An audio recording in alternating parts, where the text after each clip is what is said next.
Hi, Neil. How are you doing? Good man. How are you? Yeah, really good. So I've started obviously talking about the movie. You bring so many great laughs to this film. Do you enjoy comedy as an actor? And as an actor, when you make sort of many movies as you do you prefer it when someone tells you that you made them laugh, or do you prefer it when someone tells you that you made them cry? Sorry.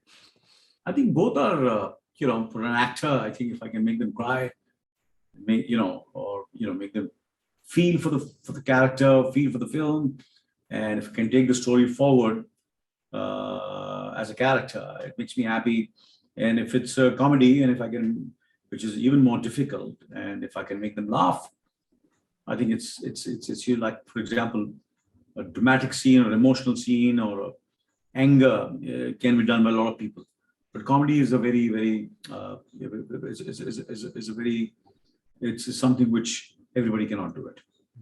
And I mean, it's a film so full of life and it's so vibrant and kind of energetic, which is much like yourself. Are you someone who's quite young at heart, would you say? Thank you so much. Yes. I think it doesn't, that's the way you are, I'm not faking it because you can't fake it for such a long time.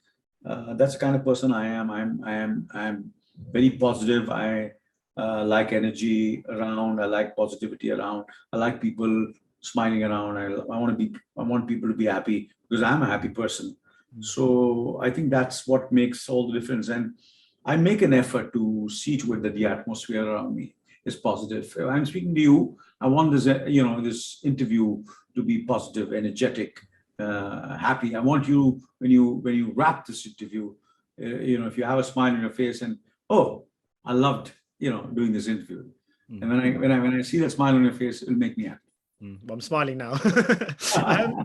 You work closely here, obviously, with the wonderful Varun Dhawan. I mean, as an actor who has sort of so much experience as you do you ever feel a responsibility to impart your wisdom on the kind of next generation of talent? I mean, not that he needs it, but do you take on that role sometimes on set? No, never. You see, because what happens is, when you're an actor on screen and you have a director who, especially that becomes the advantage when you do a film with a big production company or a producer who is basically not just a producer who's putting in money, but who also owns the film even creatively.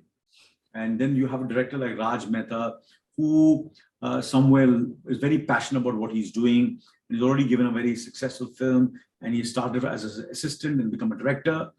And now this is his second film and he wants it to become even better. So what happens is I know that he's going to be the other actor, whoever he is. It might be a younger actor or a younger, or someone else. So he's been taken care by the respective people who are supposed to take care.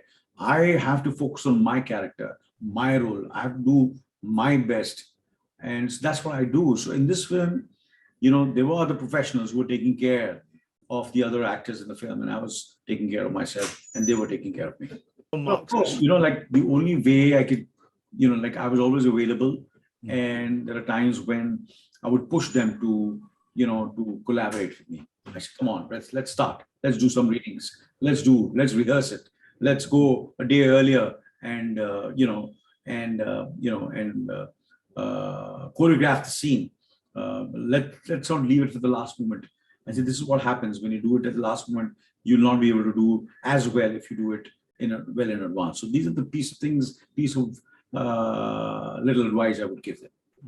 I mean, of course, this film marks the long-awaited return to the screen of Neetu Kapoor. I mean, how is it collaborating with her on this project? As someone, I assume you must. I've never worked with her. It's the first time I'm working with her. Yeah. So I was very excited when Karan said that Neetu is going to be, will be opposite you in the film. She's playing your wife. I was thrilled because it's the first time I'm working with her. And she's been part of the family for many, many years. She and my wife have been friendly for many years. She is married to my best friend's brother, which is Rishi Kapoor, and his sister Rima was a very, very dear childhood friend. So we knew each other personally, but professionally we never worked together. So I had this opportunity working with her professionally for the first time. I've seen a lot of her films. I've loved her films like Khel Khel Mein and so many of the other films which she did with Rishi Kapoor. And I was looking forward to. She has a certain kind of a casual, girl next door, a bubbly vibe about her, and a smile, and and she has a good presence on screen, and she's younger to me, so and she's senior to me, where the screen age is concerned, but otherwise she's younger to me. So it was great, and I think when she came on the set, we did a photo shoot. We looked very good together, and I'm happy that I did the film, and and more than anything else, I feel it was our responsibility to make her comfortable, because that is the first film she signed immediately after she's demise. And so our concern was that we have to see to it that we make her feel comfortable and feel at home and feel like a member of the family, and see to it that she gives the best. And that's what we tried to do. And I hope we were successful in doing that. So, I mean, how exciting a time is this internationally, would you say, for Bollywood? I mean, in terms of sort of streaming sites like Netflix, bringing like Your Wonderful Far, the Western you made, the Wonderful Western, to audiences around the world at the moment. It really feels like it's never been more accessible than it is now. Absolutely. Thar was a hugely successful experience for me, releasing the film on Netflix. And, in a click of a button, so many people all over the world, as you said, that you saw the film. It's a Western noir, something very, different. So that's a great, times to be for an actor, for a technician, for anybody who creates content. It's a great time, because even if not for the theater, then of course you have the other platforms where you can tell stories. And of course, theater is something which I've always been,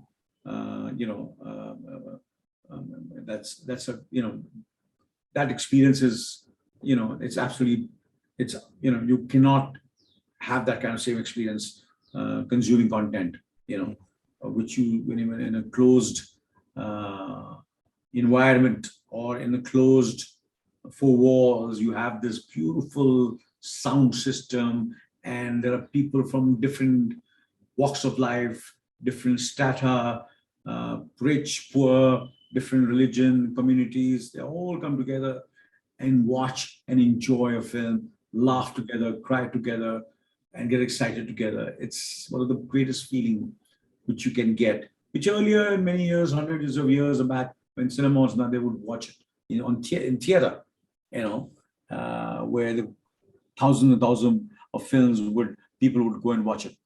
And now at the moment, of course, that experience is something which is priceless, which is fantastic. And that's what Jugjugg Jeeyo once again will give the people who want to, after 2.5 years of sadness, of unhappiness, COVID, deaths, people losing the near and dear ones, and and suddenly things are getting back to normal. People are happy. People are visiting restaurants, having family get-togethers, parties, events, and people are going back to the theaters to enjoy. And they want to see a happy film. They want to see a feel-good film. They want to see a film with hope.